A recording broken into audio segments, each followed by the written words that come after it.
Hello everyone, my name is Jitendra Bapna. Welcome to MuleSoft and AI episodes. In first episode, we have seen what is MCP and MCP breeze. In second episode, we have gone through how to build a MCP server. And in this video or in this episode, we are going to talk about how to build MCP server on the top of your existing APIs. Okay, so let's get started. So I will dive into Anypoint Studio. So I already have an API with 5 endpoints. Let me talk about those 5 endpoints. So it's simple, like we have a HTTP listener and API kit router, then we have a retrieve accounts, then we have a search account, then retrieve account on the basis of account ID, like single account. Then we something have a post account, create account, then we have a create contact for the accounts, right? So here if you see, like we have done the flow references for each and everything. The implementation is found in this particular file for each and every flow or for each and every endpoints, right? Then there's one more thing I need to talk with you. So if you see, like these are the parameters, like for search, like you have a search name, email, industry. If I click on search name, so they are reading this from the query params basically, right? So query params, the account ID reads from the URI params. So keep this in the mind basically. In case of HTTP, it support URI and query params, so we can read it from the URI and the query param. But in case of MCP, it doesn't support the query and the URI params basically. Okay, so let me go to my another mule configuration file, which is nothing as like where we're going to implement our MCP server, right? So let's get started. So here, like this is my first flow. I already set up this QP limit and QP offset, where like as I mentioned, we don't have a query parameters and URI parameters, so we can pass this from the payload, like payload lot limit. Same thing, like there we are reading the search name from the query parameter. Here we are reading from the payload. Like same thing with email and everything. That is the only change. Rest of the thing we will just use the same flow which has been available in the API implementation. Okay. Okay, let's do one thing. Let's drag and drop MCP server tool listener. Okay. The first step, I'll click on this plus sign. So we have to do the HTTP configuration. So I already done that. So you can see it like 8080 port, 8081 port, protocol HTTP. You can select the HTTPS. In case of HTTPS, you have to do the TLS configuration. Okay. So that's it. Now we will going to configure a MCP server. So we will use the connection to the streamable HTTP server, and here we can just say Salesforce/MCP. I will remove one of the slash.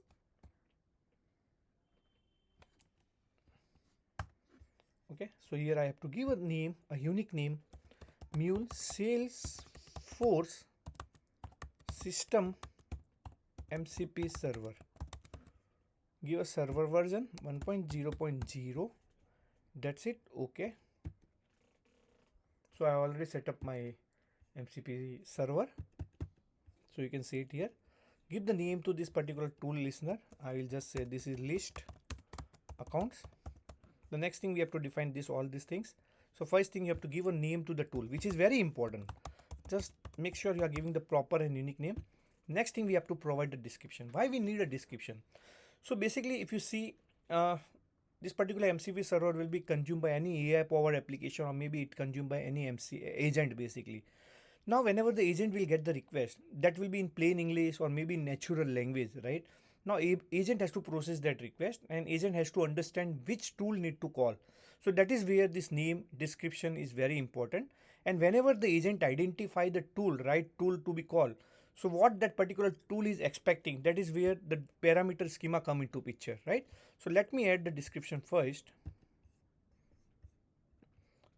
Okay, I already have created description here. So list the Salesforce account record most recently created, support pagination. These are some fields, return JSON object, like that. Just copy this quickly. Just go back to your description. Now you have to provide the schema. So here, like, what is the field expecting in the schema? So we are defining everything here. So here it's saying like integer maximum number of account, like, limit and offsets is required. Not required, like those are the fields supported. Okay, now define the response. So I will just say add tool text tool response. I will just enable the function, and I will return a raw response back. Okay, just say finish. Now I will do the flow reference similar to API, the same flow. I don't want to recreate it, just reference same. So it's nothing, it's a get account subflow. Okay, so I can copy this and I can just mention invoke. This is the first tool we have implemented.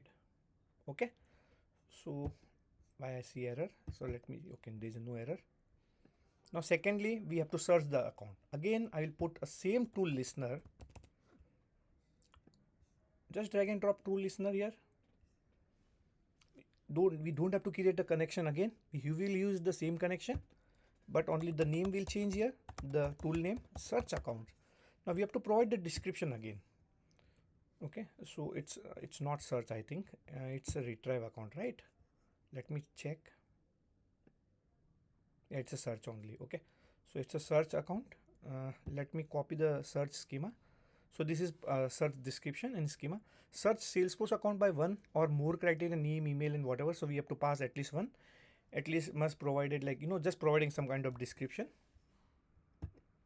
Just add it here.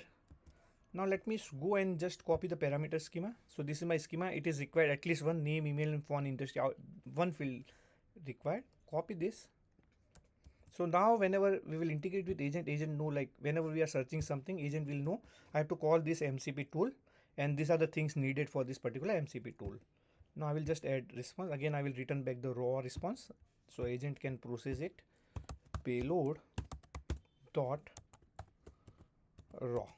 That's it. Finish. Now next thing, give a name.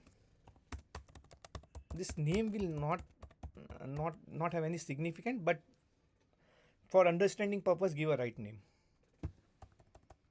Then do the flow reference. Right? Let's do the search account here. Search account subflow.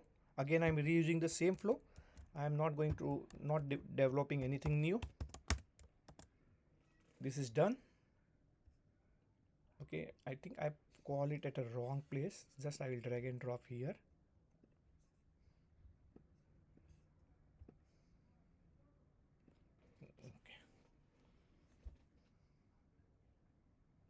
Okay, it's drag dropped.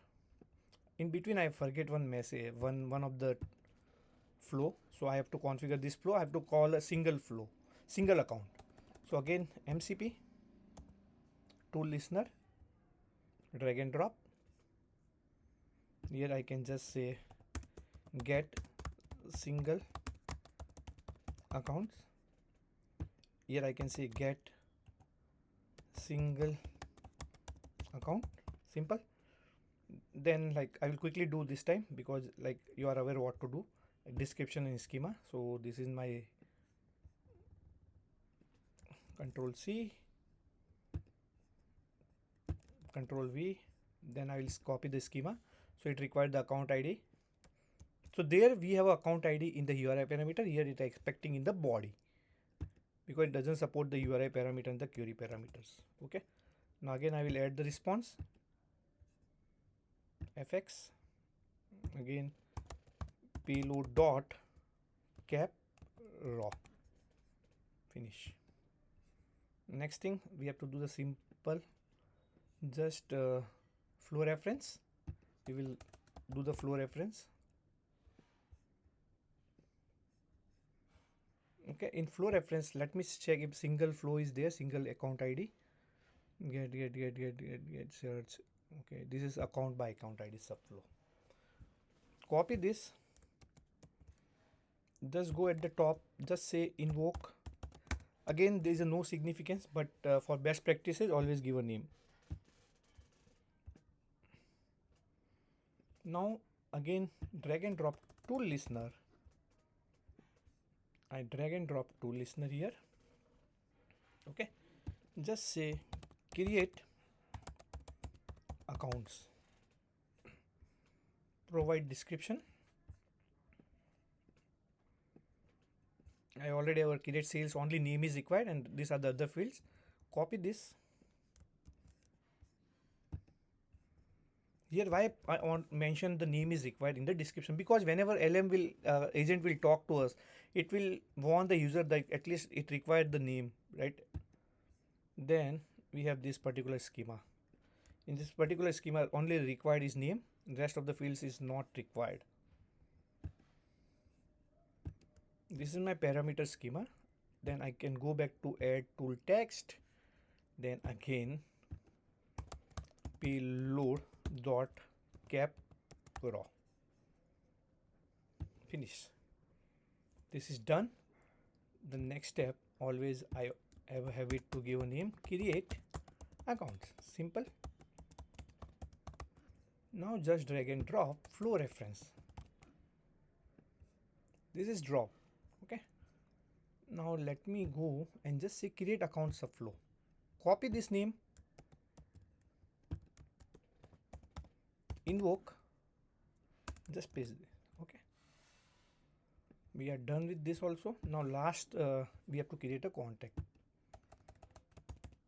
I will just say MCP. Okay. Here I will say create account contacts. Next thing, copy the description which I already created. Okay, I just copied it. Okay, I can just write. Okay, create a new contact. Now quickly I'll copy the schema.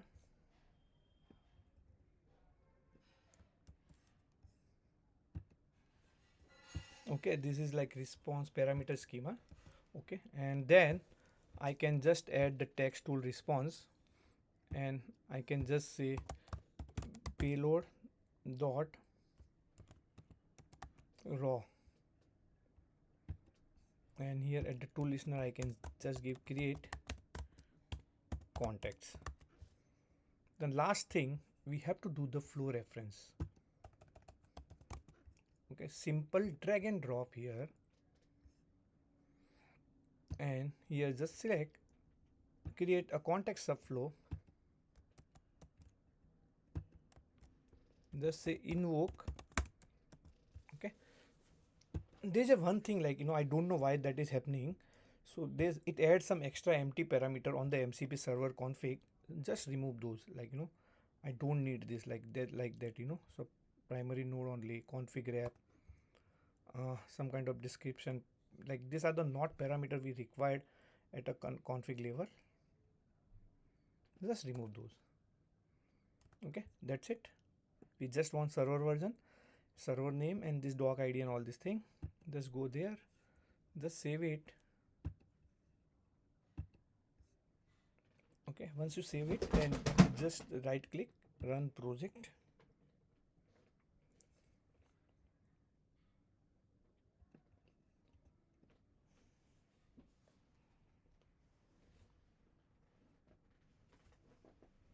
So let's wait till my application is running.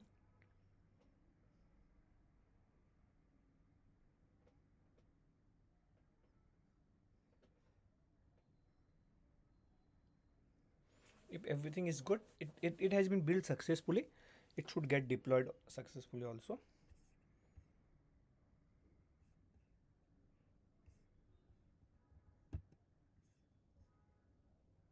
Just I'm terminating.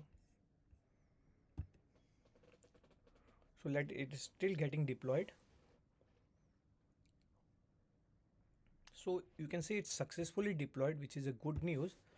So let me start a MCP inspector. So I've already shown in my last video how to use it.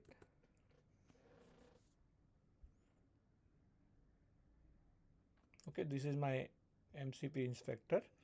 So here you have to select transport type as HTML HTTP, because we have configured the HTML HTTP on connector. You have to provide the URL HTTP localhost, and we have give the base path as Salesforce/MCP. Just use connection via proxy. Just say connect. So it got connected. You can see it's connected. If you want to explore the tools, so you can just go to tools and just say list tools. So it will list all the tools which we have configured. Okay, let me make this below. So we have create account, search account, create. So I will just create one account. I can just say jam inc, right? I can just say +1 something like 89. Okay, www.jam gem example.com, something like this. It's not mandatory, but just provide. I can just say gem @of example.com. Okay, just keep as it is and just say run tool. So we got a successful response, right? And you can see like this is the ID. Let me copy this ID, or simply I can copy this way also. Go back to, I will use the other tool, get a single account. Here it is expecting this account ID, right? Paste this, run tool. So we got a successful record, response for that. Let's see if search works. I don't know, like I've never tested it. Search account, right? And by email ID.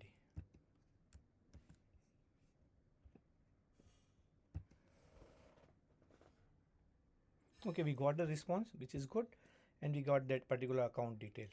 Now I have a one like where we can get all the accounts basically, right? List accounts. So here I am limiting to 50. So here you can see we get all the accounts. Okay, there are a lot, 20, 25, 26 accounts are there, but I can just say 5. So we get a 5 accounts basically, right? Same way, you can you can just create a contact and all these things basically, right? So that is how you can create a MCP server on the top of your existing API. I hope you like the video. If you like the video, please click on like and subscribe button. Thanks for watching.